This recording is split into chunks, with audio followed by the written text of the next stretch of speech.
Hi hello నమస్తే welcome to our channel. Pushpa 1 Pushpa 2 మూవీలు ఎంత పెద్ద సెన్సేషన్ క్రియేట్ చేశాయో స్పెషల్గా చెప్పాల్సిన అవసరం లేదు.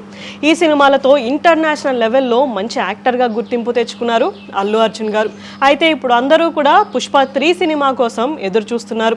పుష్ప 3 సినిమా ఎలా ఉండబోతుంది, స్టోరీ ఎలా ఉండబోతుంది అని ఇప్పటి నుంచే అందరూ మాట్లాడుకుంటున్నారు. అండ్ సుకుమార్ గారు కూడా ఈ సినిమాని నెక్స్ట్ లెవెల్లో అయితే ప్లాన్ చేస్తున్నారు. కాకపోతే ఈ సినిమా రావడం కొంచెం లేట్ అవుతుంది అని చెప్పుకోవచ్చు. ఎందుకంటే అల్లు అర్జున్ గారు ప్రెసెంట్ అట్లీ గారితో సినిమా చేస్తున్నారు. ఆ తర్వాత ఆయన త్రివిక్రమ్ గారితో ఒక సినిమా లాక్ చేసుకున్న విషయం మనందరికీ తెలిసిందే. అండ్ సుకుమార్ గారు కూడా ఆయన నెక్స్ట్ సినిమాని రామ్ చరణ్ గారితో లాక్ చేసుకున్నారు. ఇదంతా చూస్తుంటే మూవీ మేకర్స్ చెప్పినట్టుగానే ఈ సినిమా 2028లోనే రిలీజ్ అవుతుంది అనిపిస్తుంది. అయితే ఇప్పుడు ఈ సినిమా గురించి ఒక ఇంట్రెస్టింగ్ న్యూస్ అయితే వినిపిస్తుంది. ఈ సినిమాలో 2 విలన్స్ అయితే ఉండబోతున్నారంట. దీనికోసం యంగ్ యాక్టర్స్ ని వెతుకుతున్నారంట సుకుమార్ గారు. అయితే ఎప్పటి నుంచో ఈ సినిమాలో విలన్ గా విజయ్ దేవరకొండ గారు చేయబోతున్నారు అని టాక్ వినిపిస్తూనే ఉంది.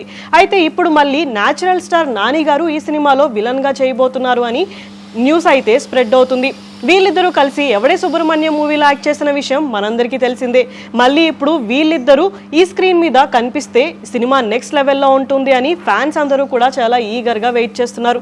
వీళ్ళే కాకపోయినా వేరే యంగ్ యాక్టర్స్ ఎవరైనా సరే ఈ సినిమాలో విలన్ క్యారెక్టర్స్ చేస్తే ఈ సినిమా నెక్స్ట్ లెవెల్లో హైప్ క్రియేట్ చేసుకుంటుంది అని అందరూ అనుకుంటున్నారు.